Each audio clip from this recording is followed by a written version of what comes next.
paz e a graça de nosso Senhor e Salvador Jesus Cristo para os abençoados de Deus. Pastor Fabiano Santana, sempre servo, seu irmão em Cristo.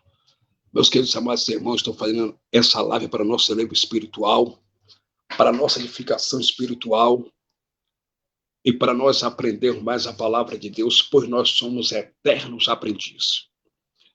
E eu quero começar essa live aqui mandando um alô para todos os meus inscritos aí do YouTube. Deus continue abençoando vocês, abençoados em nome de Senhor Jesus. E também eu quero mandar aí a graça e a paz do nosso Senhor e Salvador Jesus Cristo para todos os irmãos do Facebook. Deus também continue abençoando a todos em nome de Jesus Cristo. Eu quero começar essa live fazendo uma oração. Amém? Sendo assim, oremos. Santo de Israel, toma direção, em primeiro lugar, primazia, nessa noite, Pai, nessa live para a glória, para a honra e louvor do teu eterno nome. Que tudo quanto vai ser realizado aqui, vai ser falado, seja para a glória de Jesus ressuscitado. Amém.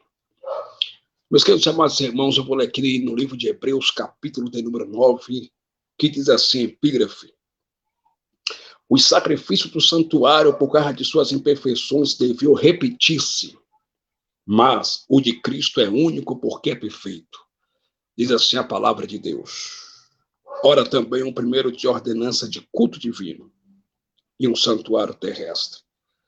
Porque o tabernáculo estava preparado, o primeiro em que havia o candeeiro e a mesa e os pães da proposição, ao que se chama o santuário. Mas depois do segundo véu estava o tabernáculo que se chama o Santo dos Santos, que tinha um incensário de ouro e a arca do concerto coberta de ouro toda em redor, em que estava o vaso de ouro que continha o maná, e a vara de Arão que tinha florescido e as tábuas do concerto, e sobre a arca os querubins da glória que fazia sombra no propiciatório, das quais coisas não falaremos agora particularmente. Mas no segundo, só o sumo sacerdote, uma vez no ano, não sem sangue, que oferecia por si mesmo e pelas culpas do povo. Amém.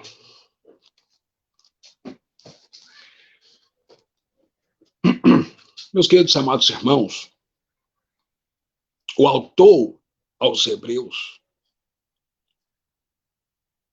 a carta aos Hebreus, segundo alguns estudiosos, alguns historiadores dizem que foi escrito entre os anos 85 a 94, provavelmente no que se pode prover depois de Cristo. O nome já leva carta aos Hebreus. O povo de Israel recebe 3 nomes e são chamados por 3 nomes. Primeiro, judeus. Segundo, israelita. Terceiro, hebreus. Então, a carta foi destinada aos hebreus.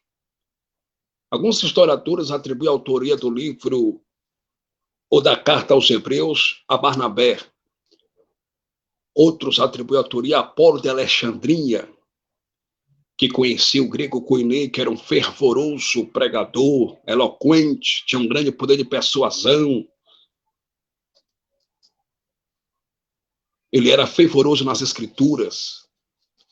Outros atribuem a autoria ao apóstolo Paulo.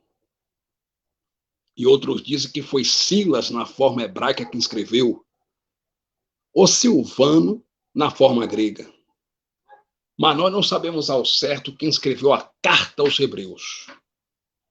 Mas o autor aos Hebreus, ele disse em Hebreus capítulo 9, dessa maneira: ora, também o primeiro tinha ordenança de culto divino e um santuário terrestre. Quando ele fala aqui, ora, também o primeiro tinha ordenança de culto divino e um santuário terrestre, ele está falando da velha aliança. Ele está falando do Velho Testamento. Ele está se referindo à lei de Moisés. O Velho Testamento é chamado de alianças ou pactos.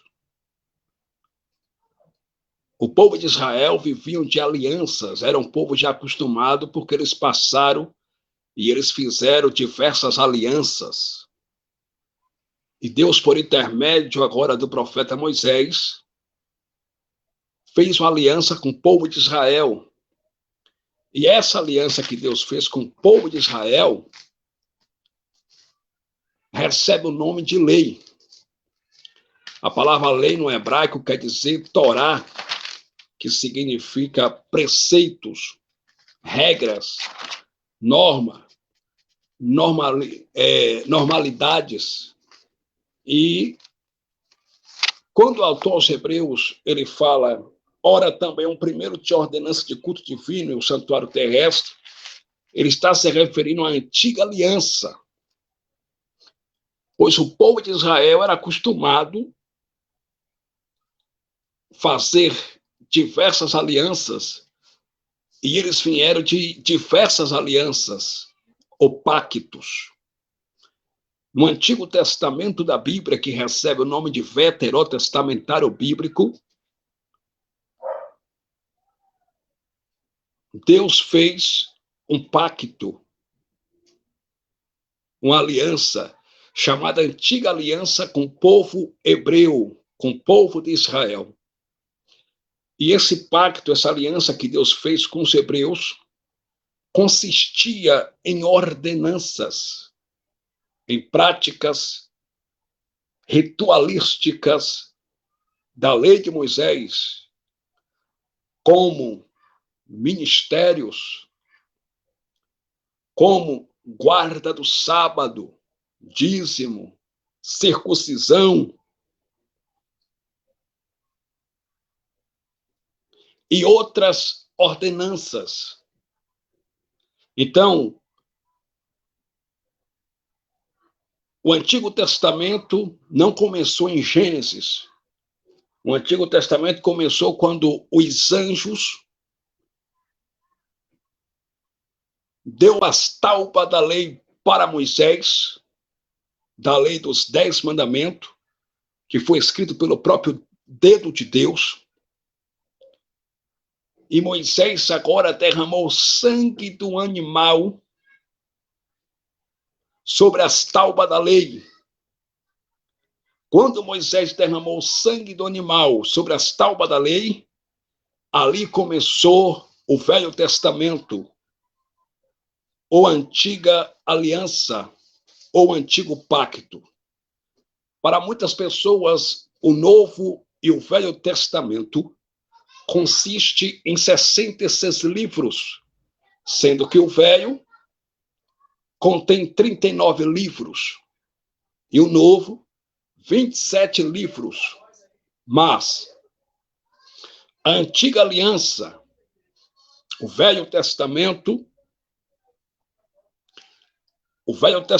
começou quando Moisés matou o animal e derramou o animal sobre as tábuas da lei. Ali começou o Velho Testamento.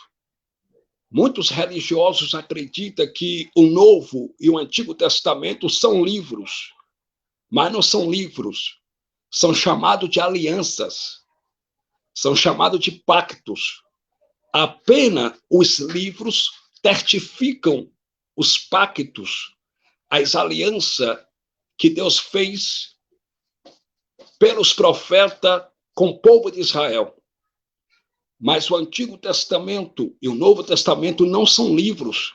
Os livros apenas certificam o pacto, a aliança que Deus fez com o povo de Israel. O Velho Testamento recebe o nome de Velha Aliança, Antiga Aliança. Hebreus capítulo tem número 9, versículo tem número 18, está escrito assim: aqui que começa, ou seja, aqui que começou o Velho Testamento. Hebreus capítulo 9, versículo 18, está escrito assim: pelo que também o primeiro aqui quer dizer a Antiga Aliança. O primeiro não foi consagrado sem sangue, ou seja, para começar o Antigo Testamento, ou a Antiga Aliança, teve que haver derramamento de sangue. Moisés pegou o animal, matou o animal, derramou sangue sobre as tábuas da lei, e ali começou a Antiga Aliança ou Antigo Pacto. Hebreus 9, 18. Pelo que também o primeiro não foi consagrado sem sangue.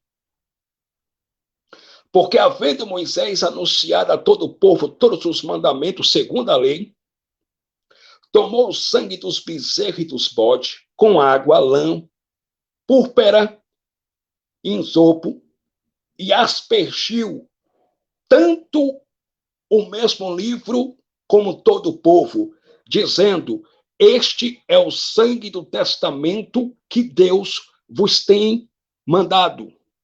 Que sangue do testamento é esse? Sangue do testamento é que Moisés pegou o animal, matou o animal e derramou sobre a tábua da lei. E nas tábuas da lei estava os 10 mandamentos das leis morais de Deus. Os 10 mandamentos das leis morais de Deus. Então, Moisés pegou as tábuas da lei, pegou o animal e derramou sangue do animal sobre as tábuas da lei, e ali começou a Antiga Aliança. E esse ato que Moisés fez aqui, pegando o animal, matando o animal e derramando o sangue do animal sobre as tábuas da lei, representando o Antigo Pacto, a Antiga Aliança já estava apontando para o sacrifício expiatório e vicário de Jesus Cristo, morrendo por nós na cruz do Calvário para nos dar vida eterna, e através do seu sangue, Jesus Cristo trouxe a nova aliança. Então, o Antigo Testamento não começa em Gênesis e acaba em Malaquias. O Antigo Testamento começa quando Moisés derramou sangue do animal sobre a tábua da lei. Ali começou a Antiga Aliança. O Novo Testamento também não começa em Mateus. O Novo Testamento só começou após a morte vicária e expiatória de Jesus Cristo na cruz do Calvário para nos dar vida eterna. Ali começou o Novo Testamento, ou melhor, a Nova Aliança. Então, os livros da Velha Aliança e da Nova Aliança só testificam o Novo e o Antigo Pacto. Só testificam a Antiga e a Nova Aliança. E o autor aos Hebreus, ele foi taxativo no proferir quando ele disse em Hebreus capítulo 9 o seguinte: ora também o primeiro tinha ordenança de culto divino e um santuário terrestre. Primeiro aqui ele estava dizendo na Antiga Aliança, na lei de Moisés, tinha ordenança de culto divino e um santuário terrestre. Porque quando Deus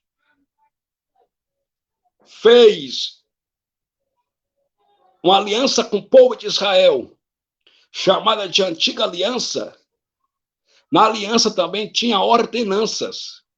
E essas ordenanças eram templos, dízimos,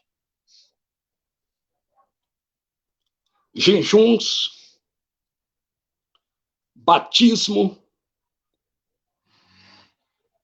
Páscoa. Existiam as leis cerimoniais. Por que leis cerimoniais? Porque tinha cerimônia.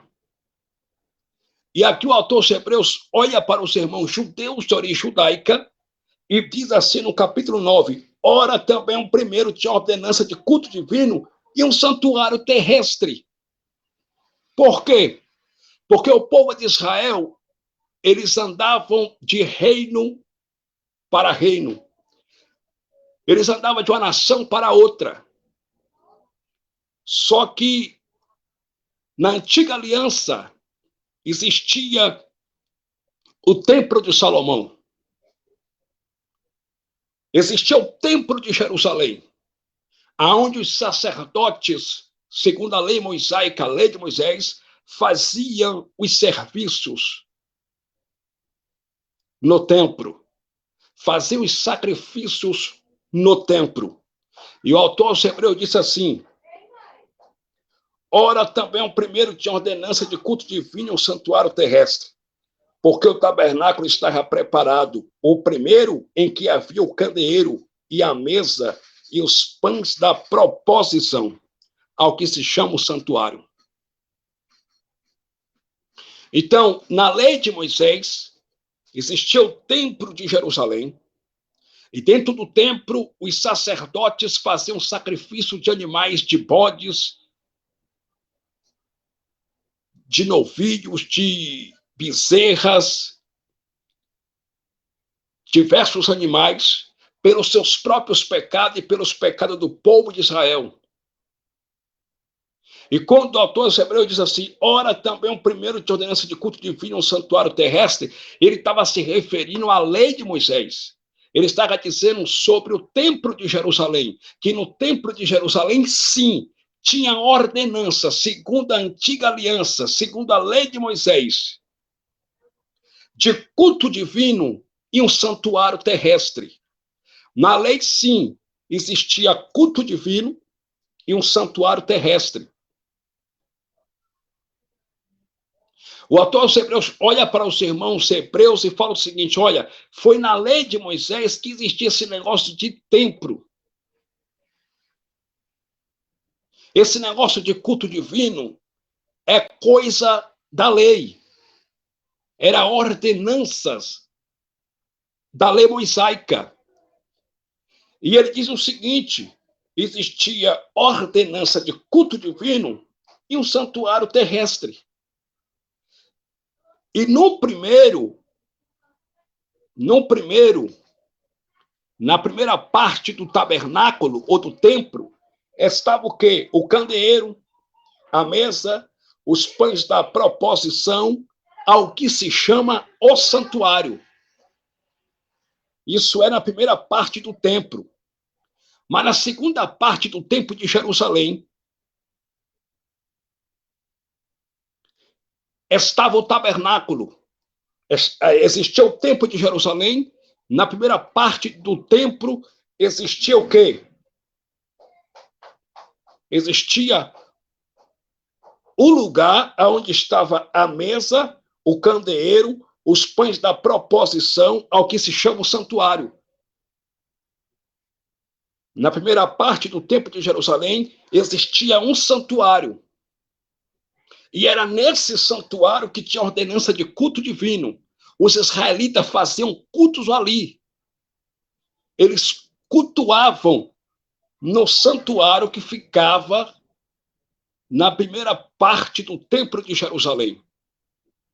Mas na segunda parte do templo estava o quê? O tabernáculo.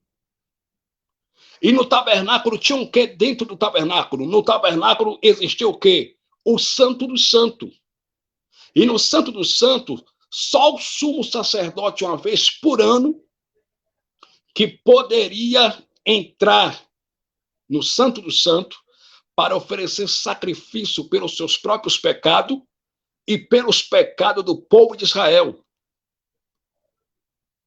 Ninguém poderia entrar no lugar por nome Santo do Santo. Só o sumo sacerdote, uma vez por ano, para oferecer sacrifício pelos seus próprios pecados e pelos pecados do povo de Israel. Isso aqui era na lei. E o autor Hebreu disse assim, ó, esse negócio de culto divino e de santuário terrestre, esse negócio de tabernáculo, de templo, era coisa da lei. Porque na primeira parte do templo de Jerusalém existia o santuário terrestre. E lá no santuário terrestre estava o quê? Os pães da proposição, estava o candeeiro, estava a mesa, ao que se chama o santuário, porque era ali que tinha culto divino. Era ali que os israelitas faziam culto divinos. Mas na segunda parte do templo de Jerusalém, que estava o tabernáculo, e esse tabernáculo se chama o Santo do Santo. No tabernáculo estava um incensário de ouro, a arca do concerto coberta de ouro toda em redor. Aqui já é na segunda parte do templo de Jerusalém. Existia o quê? A arca do concerto coberta de ouro toda em redor, em que estava o vaso de ouro que continha o maná e a vara de Arão que tinha florescido e as tábuas do concerto. Então, o autor aos Hebreus deixa claro que esse negócio de templo, de lugar para fazer culto, para cultuar, para congregar, era coisa da lei de Moisés, do antigo pacto, da antiga aliança. Por que eu estou falando isso? Porque as pessoas usam textos isolados da Bíblia para dizer que o templo de pedra é o lugar santo, que o templo de pedra é a casa de Deus. Os religiosos usam textos isolados da lei de Moisés para sustentar suas heresias e para dizer que o templo é a casa de Deus. Mas esse negócio de culto divino em um santuário terrestre para os israelitas cultuarem é coisa da lei. É isso que o autor aos Hebreus está dizendo. Isso aí foi coisa da aliança passada, do pacto antigo com Israel, da velha aliança, da antiga aliança. Isso é coisa do passado. Isso é coisa do passado. E a antiga aliança foi abolida após a morte vicária e expiatória de Jesus Cristo por nós na cruz do Calvário. Então, queridos e amados irmãos, por que eu estou falando isso? Porque esse negócio de construir templo e de congregar em templo é coisa da lei de Moisés. É coisa da lei. Esse negócio de congregar em templo, de construir templo, de abrir templos, de fundar igrejas, porque a igreja não é o templo de pedra, a igreja são pessoas, mas esse negócio de abrir templo para fazer cultos, para cultuar, é coisa da lei. É isso que o autor Hebreus estava dizendo aqui, que lá na lei, na antiga aliança, no antigo pacto, sim, que existia a ordenança de um culto divino e um santuário terrestre. Mas depois da morte e ressurreição do Messias glorificado, o templo que Deus habita são pessoas. O templo que Deus mora são pessoas. Deus não habita em templo feito por mãos de homens. Deus não habita em templo feito por mãos humanas. Depois da morte e ressurreição do Messias, a casa de Deus são pessoas. Eu sou a casa de Deus. Você é a casa de Deus. Nós somos a casa de Deus. A Bíblia diz em Hebreus capítulo 3, versículo de número 6. Olha o que o autor aos Hebreus diz, Hebreus 3, 6.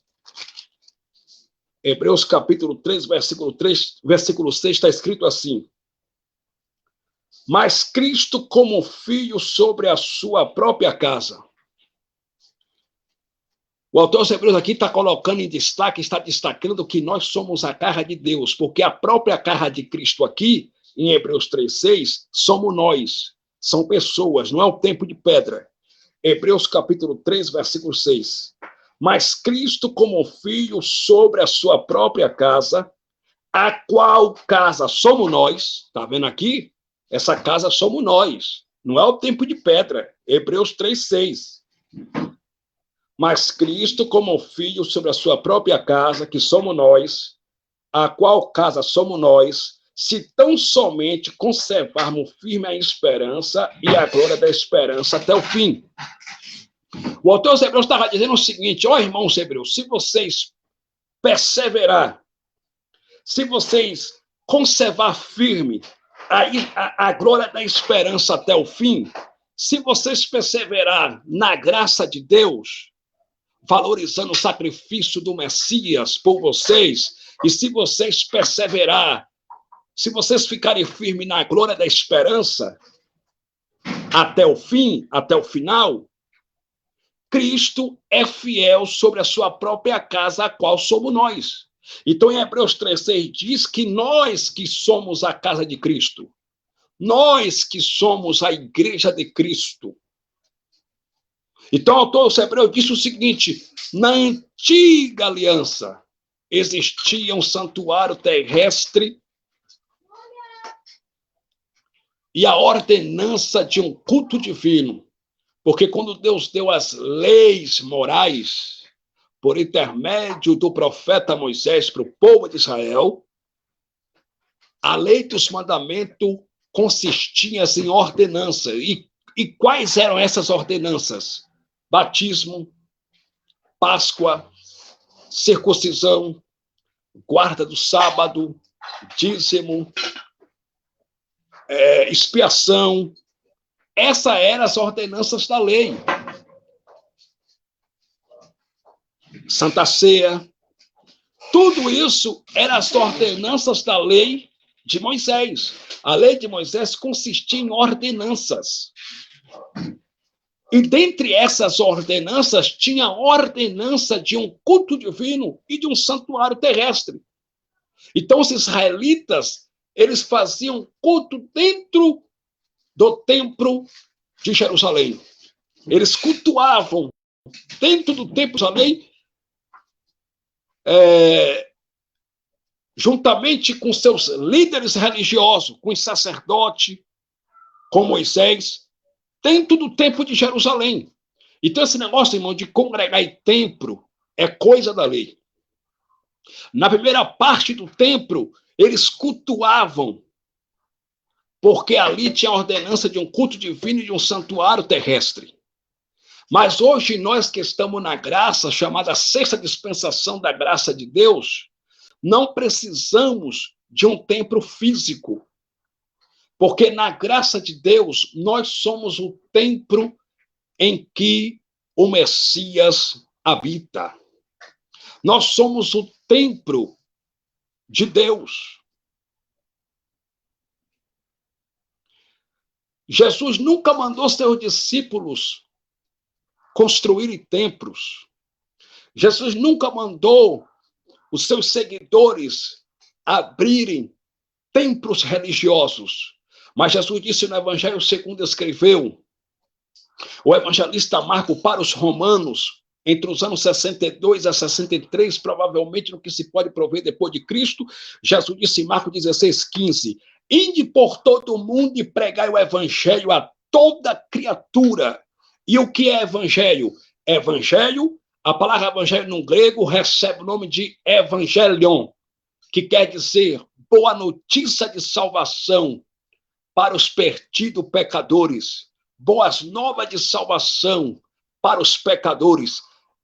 E que boas novas de salvação é essa? Essas boas novas de salvação é você dizer para o pecador, tu não merecia infeliz, mas Jesus morreu na cruz por tu, para te dar vida eterna, e através do sacrifício de Jesus Cristo, tu tem acesso direto ao trono da graça do Pai.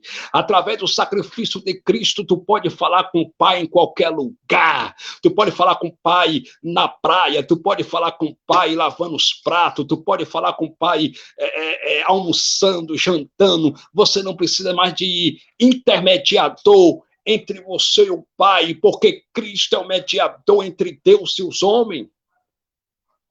Então, o evangelho é boas novas de salvação para os pecadores. Mas Jesus nunca mandou os discípulos abrirem templos religiosos, construírem templos religiosos. Pelo contrário, Jesus pregava contra o templo. Os apóstolos na igreja primitiva não abriram templos. Não construíram templos.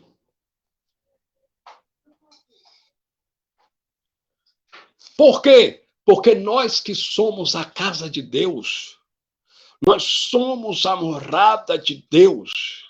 Esse negócio de ter um lugar para congregar, isso é coisa da lei. Lá que existia para os sacerdotes fazerem o serviço. E que serviço era esse? Expiação.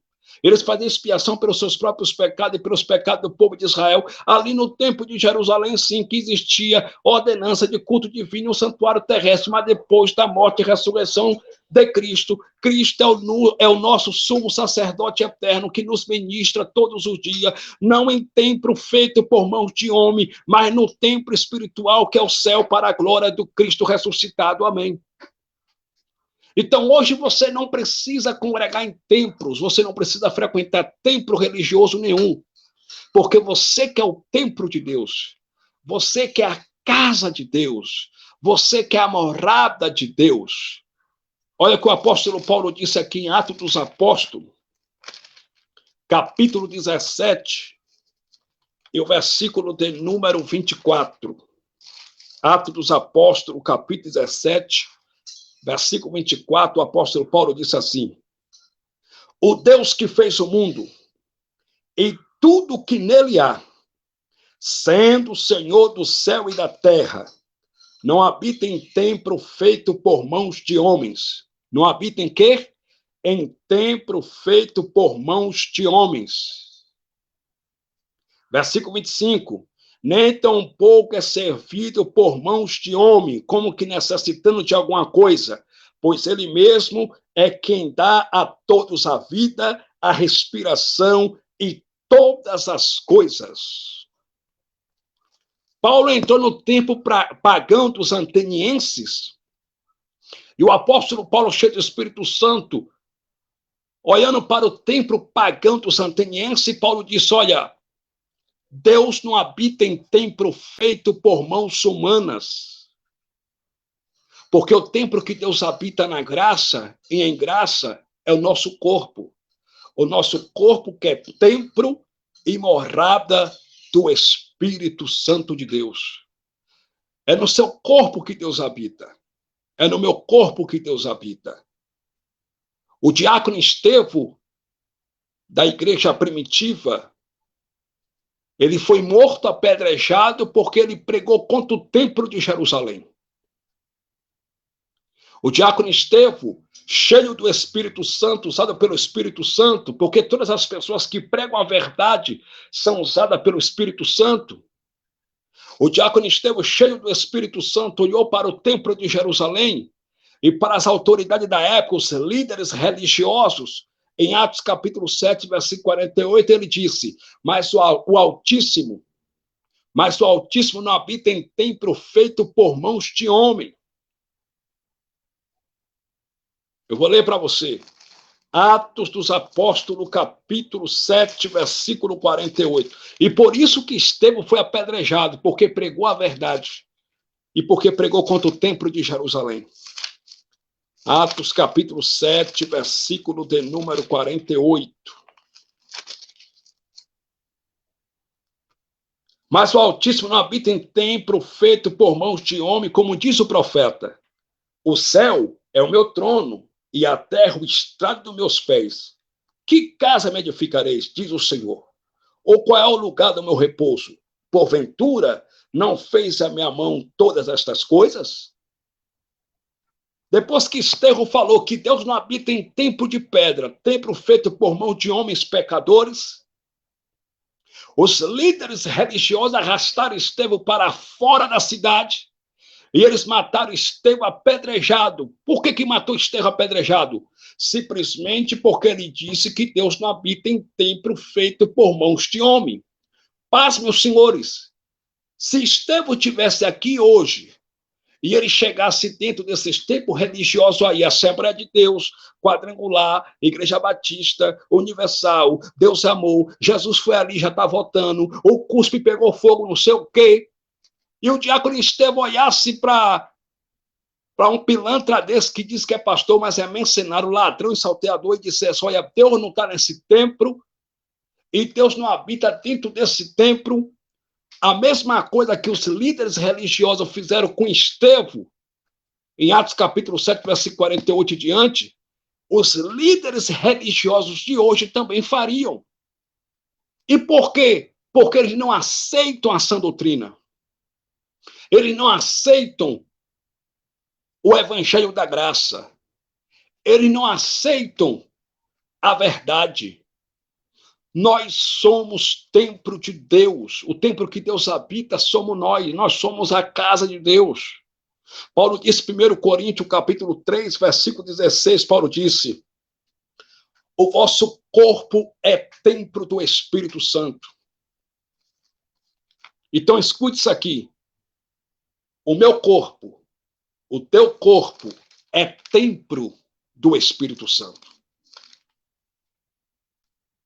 O templo que Deus habita não é o templo de pedra, feito de tijolo, broco, cimento, britas, porque Jesus nunca morou em templos feitos de pedra. Moisés levantou o tabernáculo e terminou o tabernáculo em Êxodo, capítulo 40, versículo 34. A palavra êxodo quer dizer partida, ou continuação, ou passagem, partida. O livro do Êxodo foi escrito no ano 1445 a.C. pelo profeta Moisés. Êxodo capítulo 40, versículo 34, está escrito que Moisés terminou de levantar o tabernáculo, mas Jesus não morou no tabernáculo que Moisés levantou. Jesus nunca morou no tabernáculo que Moisés levantou. Jesus nunca habitou e nunca morou dentro do templo de Jerusalém. Porque o templo que Jesus mora e habita somos nós. Nós somos o templo. Esse negócio de templo é pagão, é paganismo. Por quê, pastor? Porque nós que somos o templo de Deus, esse negócio de templo é pagão, irmãos. Isso é coisa de Constantino, quando ele oficializou o cristianismo em 325 depois de Cristo. O imperador romano Constantino, em 325 depois de Cristo, ele oficializou o cristianismo, ele era pagão. Ele tinha uma mente pagã. Quando ele oficializou o cristianismo, ele tirou os deuses pagãos, os deuses gregos, de dentro dos templos pagãos e disse, a partir de hoje, esses templos pagãos pertencem aos cristãos. E Constantino mandou levantar basílicas, construírem basílicas em templos na Igreja Católica. E como ele tinha uma mente pagã, os pagãos diziam que seus templos eram um lugar venerado, era um lugar santo, e como Constantino também tinha uma mente pagã, e ele era pagão, ele era admirador do cristianismo, mas nunca se converteu ao cristianismo, ele nunca foi cristão, apenas ele era admirador, e como ele tinha uma mente pagã, Constantino, ele chamou os templos da Igreja Católica de lugar santo e de a casa de Deus. Ele chamou as basílicas da Igreja Católica de a casa de Deus e de lugar santo, mas isso é mentira, isso é heresia, porque o templo de Deus somos nós, meu amigo. E aí o que aconteceu? Ele chamou os templos da Igreja Católica de casa de Deus, de lugar santo, e os pastores do Brasil, não só do Brasil, mas do mundo inteiro, copiou esse negócio de templo da Igreja Católica. Começaram a abrir templos e mais templos, e está aí agora, irmãos. O Brasil está cheio de templos, mas isso é paganismo, isso é pagão. Deus não está dentro desses templos de pedra. Deus está em você. O problema é que você é religioso. E religioso não segue a Cristo. Religioso segue a Moisés. Religioso segue uma religião. Porque Cristo não é religião. Cristo, ele é Deus. Ele é poderoso. Ele é todo poderoso.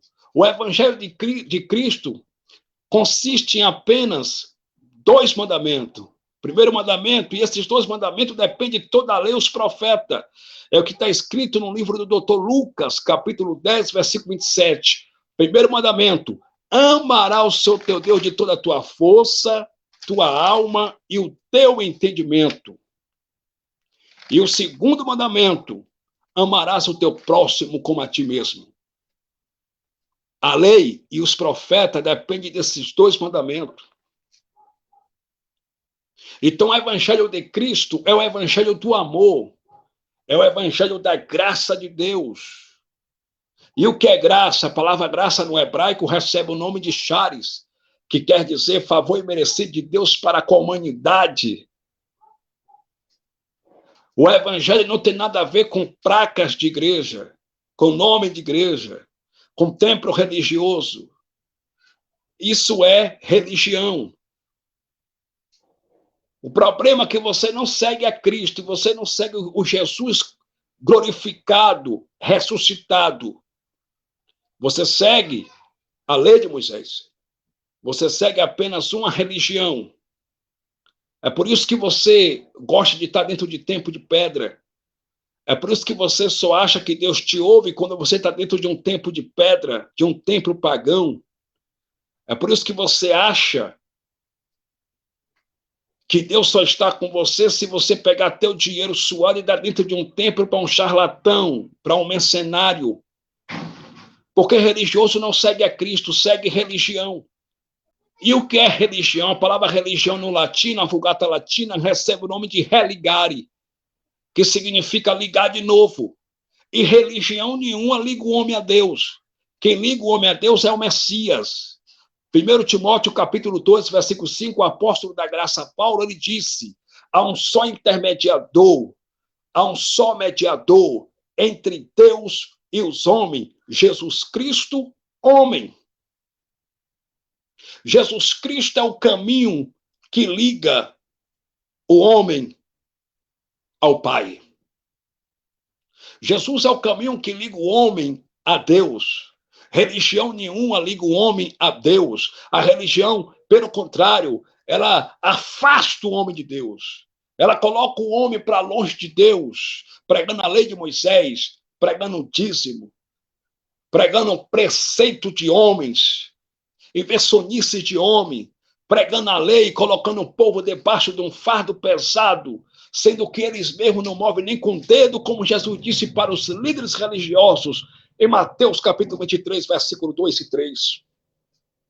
O que liga o homem a Deus é Jesus. Ele disse em João capítulo 14, versículo 6, eu sou o caminho, a verdade e a vida, e ninguém vai ao Pai senão por mim. Jesus estava dizendo para alguém, eu, Pai, eu sou o mediador, eu sou intermediário, eu sou intermediador. Primeiro tem que passar por mim, não é por padre, não é por apóstolo, não é por bispo, não é por charlatão nenhum, não é por pastor, pastora, não sei o quê.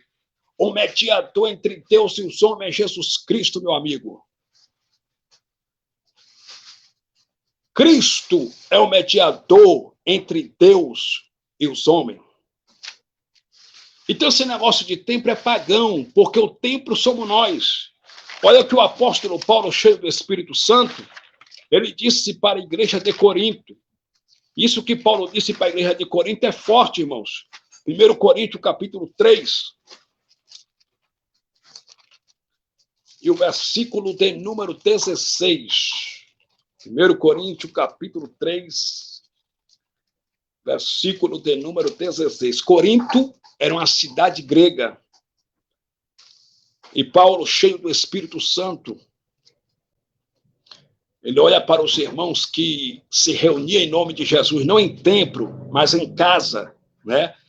Os irmãos que moravam na progressiva cidade de Corinto, eles não congregavam em templo, eles se reuniam em nome de Jesus nos lares, em casa.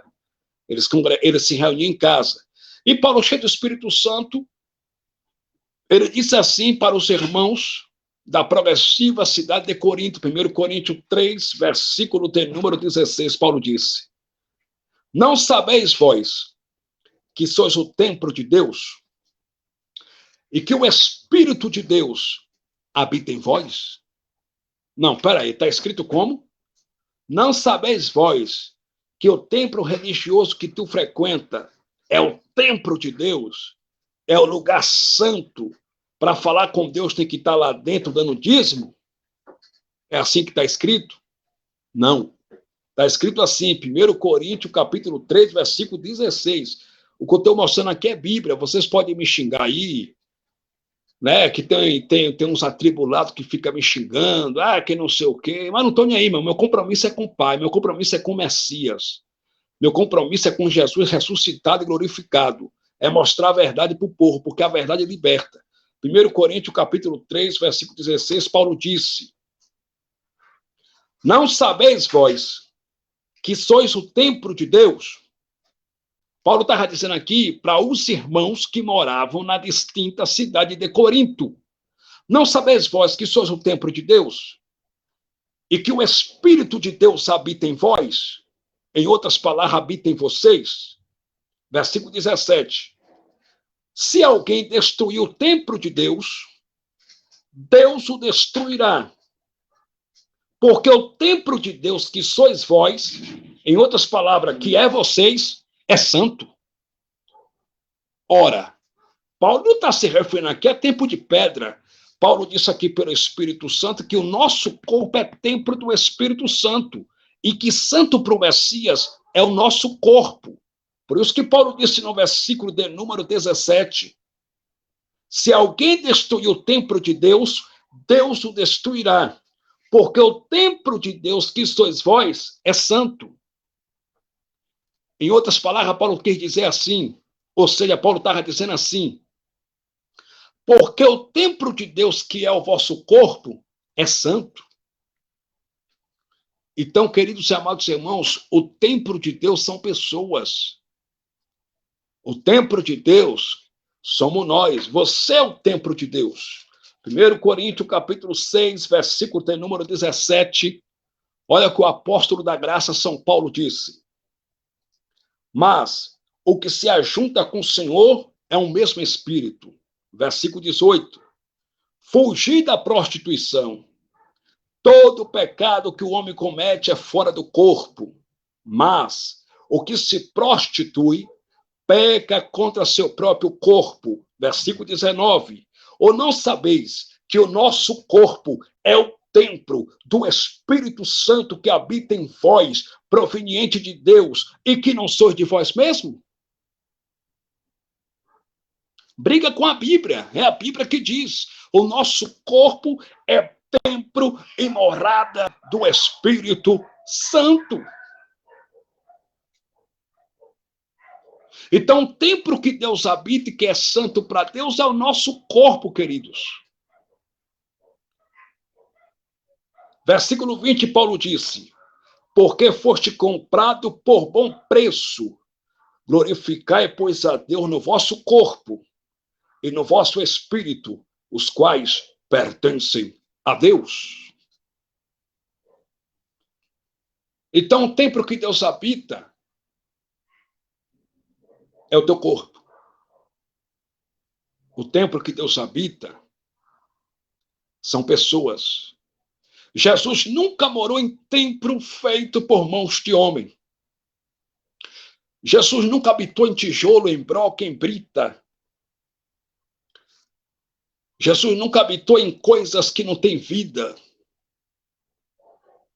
Jesus nunca morou em obras mortas. Jesus sempre morou em ser vivo. Jesus sempre habitou e morou em seres humanos. Jesus nunca habitou e nunca morou em paredes, em bloco, cimento, em tijolo, porque tijolo não fala, tijolo não apalpa, tijolo não vê, não tem sentimento, são coisas que não têm vida. Jesus nunca habitou em obras mortas, Jesus sempre habitou em ser vivo, em seres humanos. Então, nós somos o templo de Deus, a casa de Deus. Olha o que Jesus disse em João, capítulo 20, versículo 21. Livro histórico, segundo escreveu o evangelista João, que também recebe o nome de Evangelho, capítulo 20, versículo de número 21 e 22. Bendito para sempre seja Jesus ressuscitado e glorificado nessa noite. Glória a Deus, aleluia. João capítulo 20, versículo de número 21, diz assim. Glória, glória, glória. Glória a Jesus glorificado. Glória a Deus. Glória a Deus. João capítulo 20, versículo 21 e 22. Disse-lhe, pois, Jesus outra vez: Pai seja convosco. Assim como o Pai me enviou, também eu vos envio a vós. E, havendo dito isso, assoprou sobre eles e disse-lhe: Recebei o Espírito Santo. Jesus assoprou sobre seus discípulos e disse-lhe: Recebei o Espírito Santo. Mas no versículo 21 ele disse-lhe, pois, Jesus, outra vez: Pai seja convosco. Assim como o Pai me enviou, eu também vos envio a vós. Então Jesus enviou seus discípulos para quê? Para quê? Para quê? Para pregar o evangelho da salvação, para anunciar, para pregar as boas novas de salvação, para pregar Jesus ressuscitado, para pregar as boas novas de salvação. Quando Jesus ressuscitou, que ele apareceu para seus 12 discípulos, depois que Jesus apareceu para seus 12 discípulos, em São João, capítulo 20, versículo 21, Jesus disse-lhe, pois, Jesus outra vez: Pai seja convosco. Assim como um Pai me enviou, eu também vos envio a vós. E no versículo 22, Jesus disse, versículo 22 está escrito assim: E, havendo dito isso, assoprou sobre eles e disse-lhe: Recebei o Espírito Santo. Depois que Jesus ressuscitou, já ressuscitado, apareceu para os 12 e disse: Assim como o Pai me enviou, eu também estou enviando vocês. Mas antes de eu enviar vocês para anunciar boas novas do Cristo aqui ressuscitado, eu vou assoprar o meu Espírito da graça sobre vocês, o Espírito do Pai. Aí no versículo 22 diz assim: E, havendo dito isso, assoprou sobre eles e disse-lhe: Recebei o Espírito Santo. O Espírito Santo aqui é o Espírito do Pai, a graça de Deus. Recebei o Espírito do Pai para construir templos, não para abrir um templo e colocar o nome Assembleia de Deus, também não. Para colocar o nome Deus é Amor, Batista, Quadrangular, também não. Mas para pregar tão somente o Evangelho do Cristo ressuscitado. Para pregar tão somente as boas novas de salvação, a boa notícia que Cristo morreu e ao terceiro dia ressuscitou e está sentado à direita, à destra da majestade lá no céu. Então Jesus, queridos amados irmãos, ele não mandou seus discípulos abrirem templos religiosos. Os apóstolos da igreja primitiva se reuniam em nome de Jesus na sede. Onde era a sede da igreja primitiva? Na casa da irmã Maria, mãe de Jesus. Eles não se reuniam em templos, porque eles sabiam que eles que eram o templo. Eles sabiam que Jesus matou o templo. Jesus matou o templo. E Jesus profetizou a queda, a destruição do templo de Jerusalém. Os apóstolos tinham isso em mente, que depois do sacrifício vicário expiatório de Jesus Cristo na cruz do Calvário por nós, eles eram o templo. É por isso que eles nunca se reuniam em templos, nem abriram o templo, nem construíram templos para se reunir. Ou melhor, para se reunir em nome de Jesus. Eles se reuniam em casas. Eles se reuniam em nome de Jesus na casa de Maria, que era lavadora de roupa. Maria, lavadora de roupa, mãe de Jesus.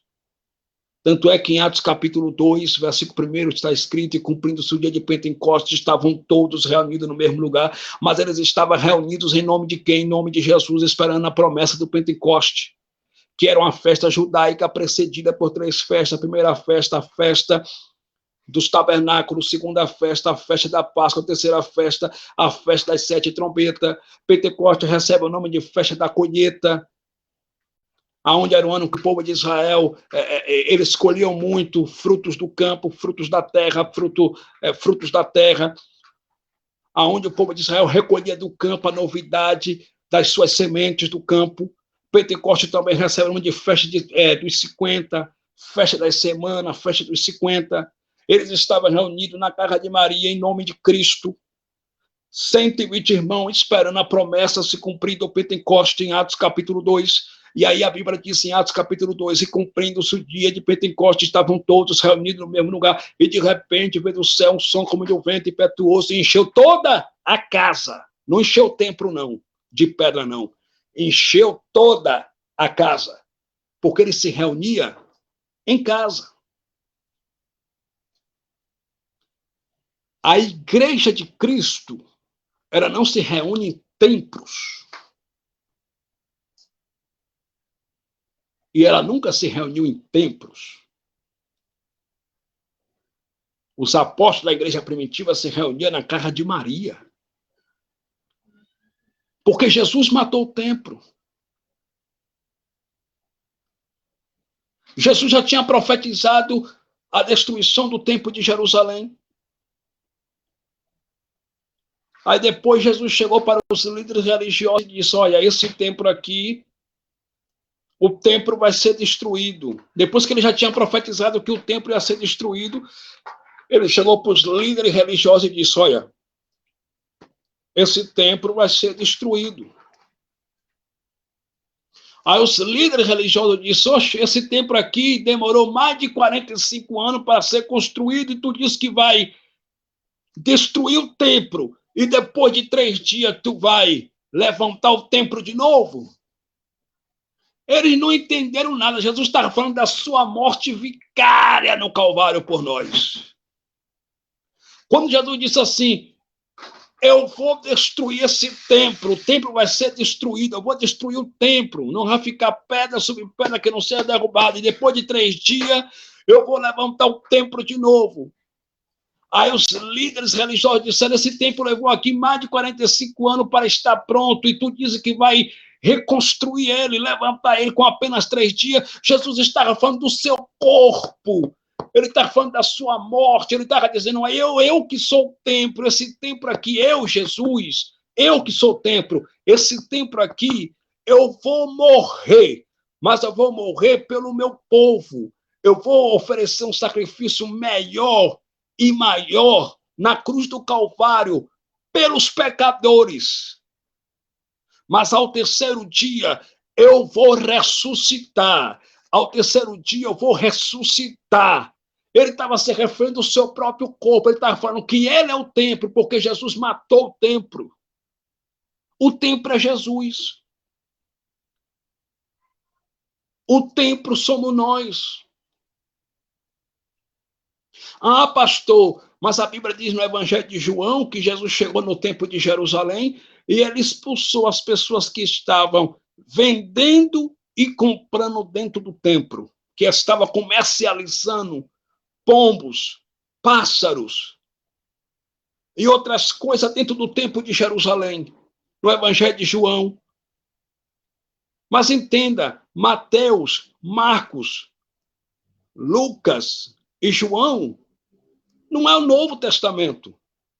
O Novo Testamento só começou depois da morte vicária e expiatória de Jesus Cristo na cruz do Calvário.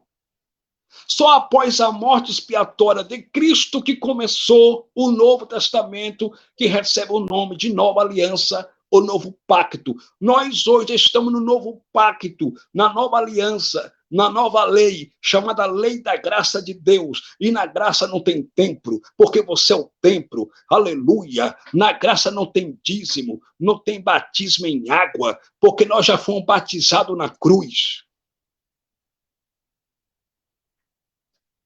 Na graça, senhoras e senhores, não tem ordenanças da lei de Moisés.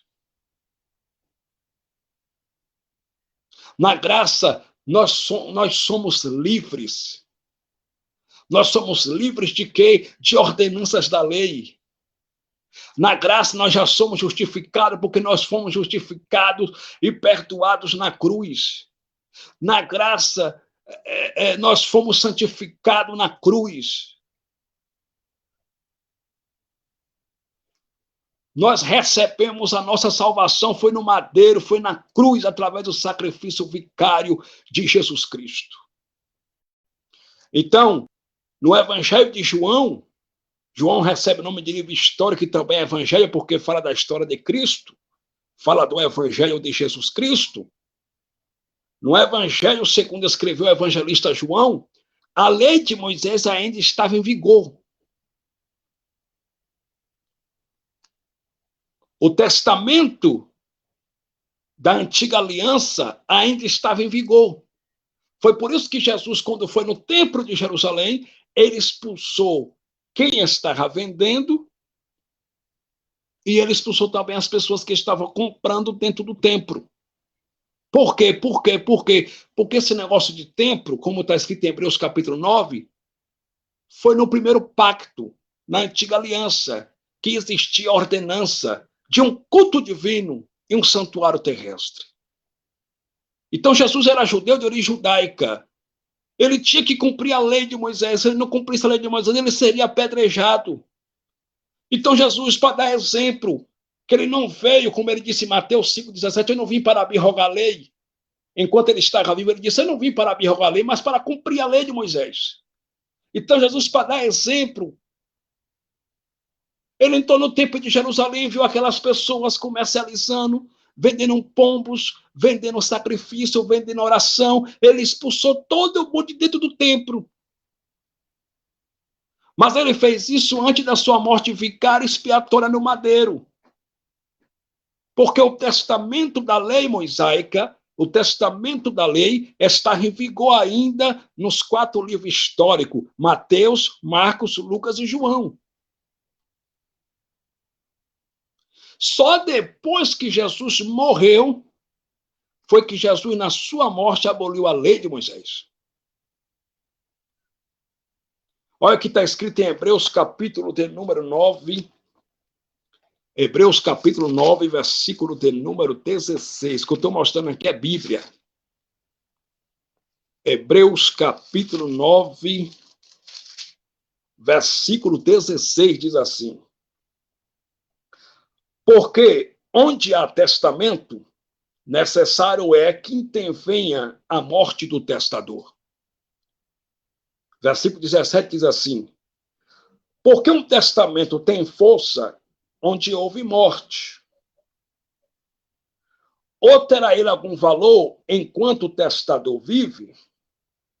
Ou seja, nos 4 livros históricos, Mateus, Marcos, Lucas e João, a lei de Moisés ainda estava em vigor. O testamento da lei, que consistia em ordenança de templo e etc., está em vigor. E o testador ainda estava vivo. O testador é Jesus. Jesus, ele expulsou aquelas pessoas do templo antes da sua morte. Ele estava vivo. Então, como ele estava vivo ainda, foi necessário ele fazer isso, porque a lei de Moisés tinha força ainda. A lei de Moisés está em vigor. Mas depois da morte do Messias na cruz do Calvário, o testamento da lei de Moisés perdeu a sua força, perdeu o seu valor. Cristo aboliu, através da sua morte na cruz do Calvário, a lei de Moisés.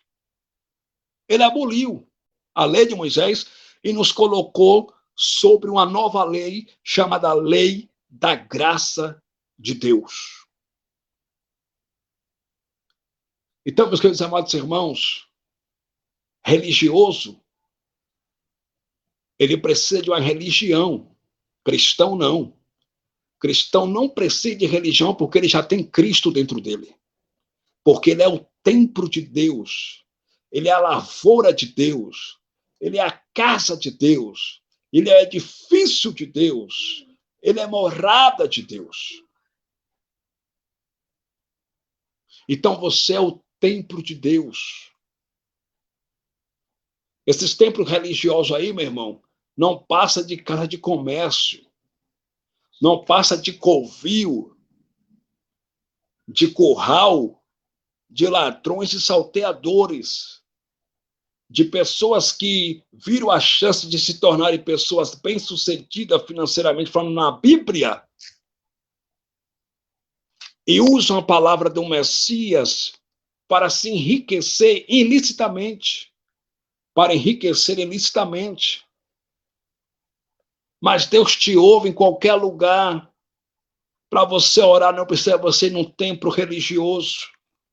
Para você falar com o Pai, não precisa você ir para templo religioso, não precisa você ir atrás de um sacerdote, de um pastor.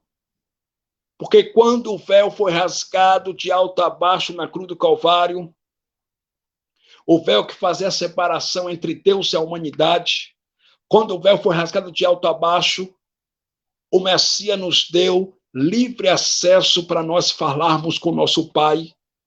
Então, hoje você tem acesso direto ao Pai, você não precisa de mediador, porque há um só mediador entre Deus e os homens, Jesus Cristo, o homem. Cristo é o nosso mediador, o Messias é o nosso intercessor, o nosso mediador. Ele fez a propiciação para nossos pecados, como está escrito em 1 João 2,2. Então, queridos e amados irmãos, você hoje tem acesso direto ao Pai. Então, você pode falar com o Pai em qualquer lugar, a qualquer hora, em qualquer momento, que o Pai, ele te ouve e atende as tuas petições, e atende as tuas orações. Você, para falar com o Pai, não precisa estar dentro de um templo religioso, que isso é pagão, você já é o templo. Se você sair, se você for para um templo religioso, você está mudando o lugar que o Messias habita para um lugar que o Messias nunca habitou e não habita, porque o Messias habita no teu corpo. Se você for para um templo religioso, você está mudando do lugar onde o Messias habita, porque o Messias habita no teu corpo. Então, preste bastante atenção, você é o templo de Deus, você pode orar a qualquer momento, em qualquer lugar, porque você tem livre acesso para falar com o Pai. Para falar com o Pai, você não precisa ter dia marcado, como nesses tempos religiosos, tem um dia de culto, e os dias de culto nos tempos religiosos uns templos é dia de terça, outros é quarta, outros é sexta, domingo, quinta-feira. Dentro desses tempos religiosos, para você falar com o Pai, tem dia marcado. Você só pode adorar o Pai, cultuar ao Pai na quarta ou na quinta. Porque o líder religioso disse, olha, vamos cultuar a Deus quinta-feira tem culto, sexta-feira tem culto. Ora, quer dizer que você só adora a Deus na quinta-feira? Quer dizer que você adora a Deus só na sexta-feira? Não. Na graça de Deus em graça, eu sou o culto. A minha vida que é o culto, que é para louvor de Deus. Na graça de Deus em graça, você é o culto. Olha o que Paulo disse aqui. Quer ver que você é o culto? Romanos capítulo 12. Então, para você cultuar a Deus, não precisa você estar dentro de templo religioso, porque você já é o culto. O templo é você que faz seu culto. Você já é o culto. Se você honra seus compromissos, você está cultuando, honrando os seus compromissos. Se você vai na farmácia, a igreja de Jesus está cultuando porque foi lá na farmácia. Você que é o culto, meu irmão. Romanos capítulo 12. Olha o que Paulo disse aqui pelo Espírito Santo. Rogo-vos, pois, a compaixão de Deus, que apresentei o vosso corpo em sacrifício vivo, santo e agradável a Deus, que é o vosso culto racional. O que é culto racional? Culto com entendimento. Culto com entendimento, que é o vosso culto racional, com inteligência.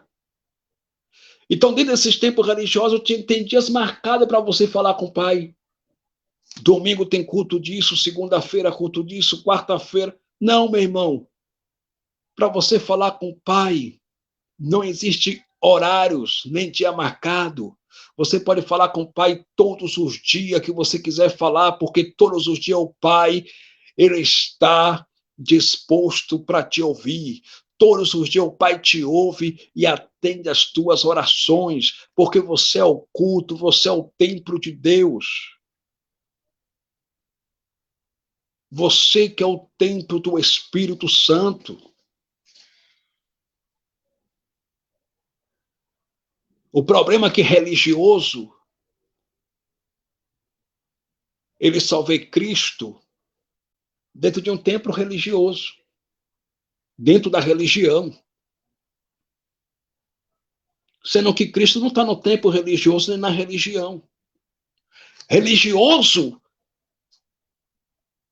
ele fala que só vê Deus quando ele está dentro do templo. Ele precisa de um lugar físico para ele estar ali. Cristão não. Cristão tem convicção, tem certeza que ele é o culto, que ele é o templo de Cristo, que ele é o templo do Messias, e que ele pode estar onde for, aonde ele estiver. Se ele falar com o Pai, pode ser 5 minutos, 2 minutos, com sinceridade, o Pai atende às suas petições. O Messias ensinando o seu discípulo a orar em Mateus capítulo 6, o Messias não disse assim, ide no templo, dobre seu joelho e ore, não. Pelo contrário, o Messias falou para você orar, para você falar com o Pai, só basta você fazer uma coisa, Mateus capítulo 6, eu vou ler para você, Mateus capítulo 6, versículo 6, olha o que o Messias disse. O Messias conversando com seus discípulos, ele disse assim, ó, quando vocês for orar, não precisa você estar dentro de templo religioso, não. Foi isso que o Messias quis dizer, porque o Messias pregava contra a religiosidade, contra o templo de Jerusalém. Mateus capítulo 6, versículo 6. O Messias disse assim para o seu discípulo, mas tu, quando orares, entra no teu aposento e fechando a tua porta, ora a teu Pai, que vê o que está em oculto, e teu Pai que vê o que está em oculto te recompensará. Abba, Pai. Glória ao Messias ressuscitado nessa noite. Glória a Deus. Glória ao Messias. Jesus disse em Mateus 6,6 para o seu discípulo, quando vocês quiserem orar, entra no quarto de vocês e fala em secreto com o Pai. E o Pai que vê o que está em oculto, em secreto, em oculto, ele te recompensará. Agora, por que o Messias disse isso? Porque em Mateus capítulo 6, versículo de número 5, quem gostava de orar em templo, e dentro de templo religioso, dentro das sinagogas, porque sinagoga era o templo onde os judeus ortodoxos, fanáticos, lia a Torá, lia a lei de Moisés, e congregavam. Aí o Messias disse em Mateus capítulo 6, versículo 5 assim, e quando orares, não seja como os hipócritas. O Messias chamava os líderes religiosos, escribas e fariseus, de hipócritas. E o que quer dizer a palavra hipócrita? O que quer dizer hipocrisia, ser hipócrita? É a pessoa fingir ser aquilo que a pessoa não é.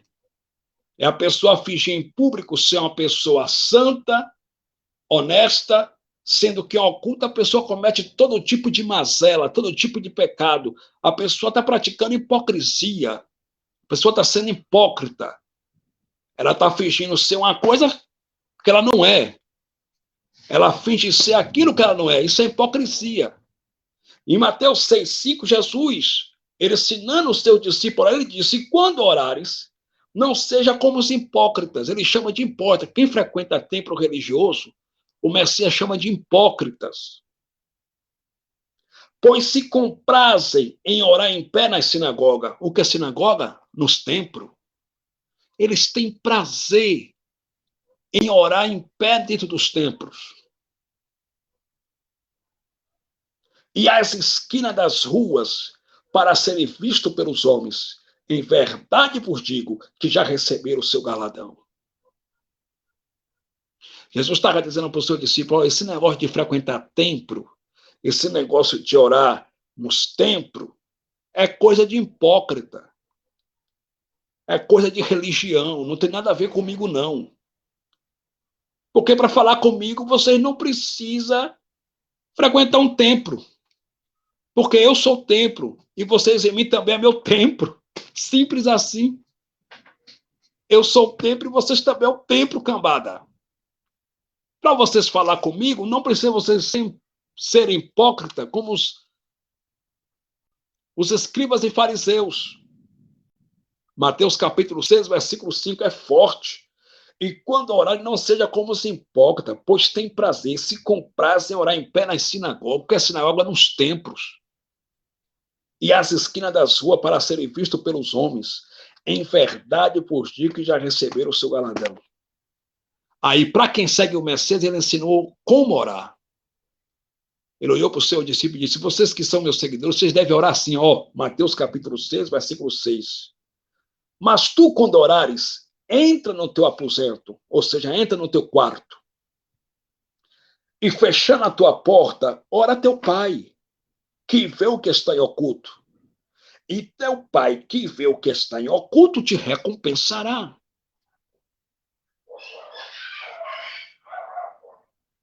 O que mais tem no Brasil, dentro dessas igrejas aí que se diz pentecostais, é pessoas retardadas com a religião. Pessoas que acham que para falar com Deus tem que gritar. Você chega nas igrejas pentecostal, de longe você vê aquele barulho, aquela gritaria. Meu Deus! Meu Pai! Uma gritalhada, irmãos. E Jesus disse que os hipócritas, os líderes religiosos, os fariseus, os que faziam isso a fim de serem vistos pelos homens. Era para se aparecer, era para dizer que estão orando, era para dizer que estão em contato com o Pai, era para dizer que estão falando com Deus, sendo que, na verdade, eles estavam mortos, longe do Messias, mortos nos seus pecados, eram hipócritas, raça de víboras, e não passava de religiosos. O problema de nossa geração é que os religiosos hoje, muitos deles, não conseguem se reunir com sua família, na sua casa, e fazer do seu lar uma igreja. Eles acham que igreja é o templo de pedra, e que eles precisam estar socados lá dentro, eles precisam estar lá dentro. Religioso, eles acham que está vendo um Cristo no templo, mas Cristo não está no templo. Por quê? Porque em Mateus capítulo 12, versículo 6, Cristo disse, eu sou maior do que o templo. Pronto. Ele disse, o meu evangelho não tem nada a ver com o templo, eu sou maior do que o templo. Ele é o maior, irmãos.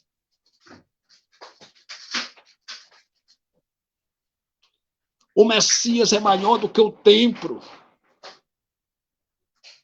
Religioso, ele não vê o Messias nos moradores de rua. É por isso que os religiosos não ajudam moradores de rua. Quando chega um morador de rua dentro desses templos religiosos, se brincar até apanha. Os cães golosos colocam para fora, mandam expulsar. Por quê? Porque não tem dinheiro para dar para ele, não é bandido. Não é rebanho de pilantra. Chega um morador de rua nos templos religiosos de vocês, rebanho de hipócritas. Vocês colocam para fora porque está mal vestido e não tem dinheiro para vocês roubar, né? Para vocês arrancar do morador de rua.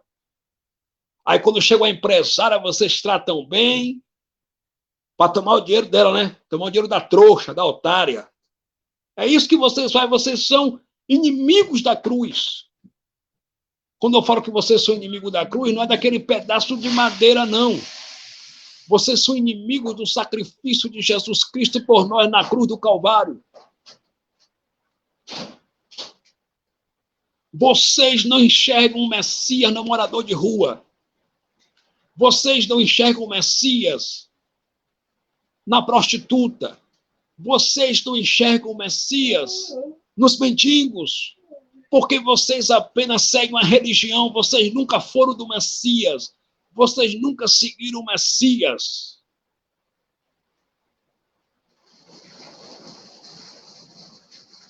Se convertam, raça de víboras. Se voltem para Cristo. Se voltem para o Messias. Então, queridos amados irmãos, eu já provei aqui biblicamente que você é o templo, que nós somos o templo. Glória a Deus. Nós somos o templo que Deus habita. A mulher samaritana, quando Jesus estava conversando com ela no Evangelho segundo escreveu, o evangelista João, capítulo 4, versículo 21, a mulher samaritana era adúltera. Tanto é que Jesus, conversando com ela, perguntou: cadê teu maridão? Cadê teu marido? Ela disse: eu não tenho marido. Jesus olhou para ela e disse assim: disseste bem, porque você já teve 5 maridos e o que tu tem agora é o quebra-galho, não é teu, é da vizinha. Não é teu. Aí a mulher samaritana, conversando com Cristo, disse: olha, nossos pais adoraram nesse monte. E vocês dizem que o lugar de adoração, de adorar, é em Jerusalém. Ou seja, é no templo de Jerusalém. Jesus olhou para a mulher e disse: olha, mulher, o seguinte é esse. O lugar para adorar o Pai não é nem no monte, e nem mais em Jerusalém. Não é mais no monte, e nem mais em Jerusalém. O lugar para adorar o Pai agora é na vida de vocês. É espírito e em verdade. Ela disse: Senhor, aonde eu devo adorar? Porque nossos pais adoraram aqui neste monte. Para nós te adorar, a gente precisa ir para o monte, ou a gente precisa ir lá para Jerusalém. Jesus disse: você não precisa nem ir para o monte, nem ir para o templo de Jerusalém. Para vocês adorar o Pai, vocês têm que adorar em espírito e verdade. Aí, João capítulo 4, versículo 23, Jesus disse assim: mas a hora vem e já chegou, e é agora, em que os verdadeiros adoradores adorarão o Pai no templo religioso. Não. Os verdadeiros adoradores adorarão o Pai subindo no monte de madrugada. Não. Os verdadeiros adoradores adorarão o Pai na Assembleia de Deus. Que mensagem, né? Aqui é para quebrar o tabu da religião. Que mensagem, né?